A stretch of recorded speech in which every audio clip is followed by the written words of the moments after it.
इंदौर में वंदे मातरम पर शुरू हुआ सियासी बवाल थमने का नाम नहीं ले रहा है, जहां अब इस विवाद में कांग्रेस और बीजेपी दोनों ही दल एक दूसरे पर जमकर निशाना साध रहे हैं। इधर अब लगातार बढ़ती सियासत पर बयानों की प्रतिक्रिया रफ्तार पकड़ रही है। देखिए, हाल ही में जिस तरह की घटना इंदौर शहर में हुई, भागीरथपुरे में मानव मलमूत्र से दूषित पेयजल से 35 से अधिक निर्दोष नागरिकों की मृत्यु हो गई। ये पूरे इंदौर शहर ही नहीं, पूरे देश भर ने देखा। और जिस तरह से इंदौर आज अव्यवस्थाओं का शिकार है, लगातार भ्रष्टाचार निकलकर नगर निगम के सामने आ रहे हैं, चाहे बीआरटीएस के बुरे हाल हो, इंदौर की मेट्रो की जो दुर्गति हो रही है उससे संबंधित हो, या जो फुटकर व्यवसायी जो व्यापार करते हैं उनके ठेलों की जब्ती हो, जैसे संबित नगर के अंदर हाल ही में सब्जी के ठेलों को उठाया गया। तो ये जनता के ज्वलनशील मुद्दे थे, विषय थे, जिनको लेकर एक व्यापक चर्चा मैं समझता हूँ इस बजट सत्र में होना थी। वहीं नगर निगम ने पिछली बार भी 8,500 करोड़ का एक बजट पेश करा था, उसमें कहा था कि आपदा प्रबंधन को लेकर बड़ी तैयारी की जाएगी, फायर स्टेशन बनाए जाएंगे। और हमने देखा कि उसके बाद बेलेश्वर बावड़ी जैसा कांड हुआ, ट्रक हादसा हुआ जिसमें 5 से अधिक निर्दोष नागरिक मारे गए। उसके बाद फिर भागीरथपुरे की घटना हुई। ये तमाम ऐसी कई घटनाएं, कुएं में गिरने से एक व्यक्ति की मौत हो गई, और ये सब ड्रेनेज के अंदर 2 बच्चे अभी जो संविदा कर्मचारी थे नगर निगम के, मस्टर कर्मचारी, वो मारे गए। तो ये दिखाता है कि आपदा के प्रबंधन में नगर निगम पूरी तरीके से फेल हुए। जो पिछले बजट में लाखों करोड़ों रुपए की बात की गई थी खर्च करने की, वो कहीं जमीन पे दिखे नहीं। ऐसे तमाम मुद्दों को लेके भारतीय जनता पार्टी की जो परिषद है और खुद महापौर जो थे, जो सवालों के कटघरे में थे, स्वयं से बचने के लिए वंदे मातरम के नाम पर एक राजनीति की गई भारतीय जनता पार्टी द्वारा।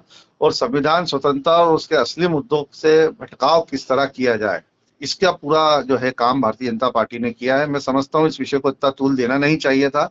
वंदे मातरम का सर्जन ही कांग्रेस के जो स्वतंत्रता संग्राम सेनानी थे बंकिम चंद्र उपाध्याय, उन्होंने करा था। और रविन्द्रनाथ टैगोर जी ने बंगाल में पहले अधिवेशन में इसे गाया भी था। तो कांग्रेस ने कभी वंदे मातरम का तो विरोध किया ही नहीं है। तो इसको लेकर अगर इस तरह की बयानबाजी भारतीय जनता पार्टी द्वारा की जाती तो मैं समझता हूँ बहुत ही अशोभनीय घटना थी। और भाजपा को ये सोचना चाहिए कि आपके मध्य प्रदेश ही नहीं, इंदौर शहर में आप कहते हैं एक तरफ बड़े गर्व से MP09 9 आपके जनप्रतिनिधि, 9 भाजपा के विधायक, सांसद, महापौर, पूरी परिषद भारतीय जनता पार्टी की है। उसके बाद आप अगर जनता को उनकी मूलभूत सुविधाएं उसे उनको नहीं दे पा रहे हैं, और जनता आज त्राहिमाम कर रही है इंदौर नगर निगम से, इंदौर नगर निगम को नर्क निगम कह रही है, तो ये भारतीय जनता पार्टी के लिए बहुत ही शर्मिंदगी की बात है। जी। सबसे पहले तो देखिए, समझने की विषय है कि मूल क्या है, जड़ क्या है। जड़ होती है जिसमें जिस चीज से विवाद शुरू होता है। आपने प्रश्न किया तो मैं उसका एक सटीक उत्तर देता हूँ। सबसे पहला प्रश्न है कि वंदे मातरम क्या है। अगर ये कोई समझ लेगा तो कभी जीवन में उसको इस चीज पे आपत्ति हो ही नहीं सकती, अगर वो भारत में जन्मा है तो। माता की वंदना ही वंदे मातरम है, नंबर 1। नंबर 2, आप कल्पना कीजिए कि जब इस गीत की रचना हुई होगी तो क्यों हुई होगी, क्यों तात्कालिक विद्वानों ने इस गीत को लिखा होगा और फिर उसको पूरे देश ने, पूरे राष्ट्र ने अपनाया। आप सोच सकते हैं कि क्या घृणित मानसिकता विपक्ष की रही होगी कि इतनी सी छोटी सी चीज है कि सन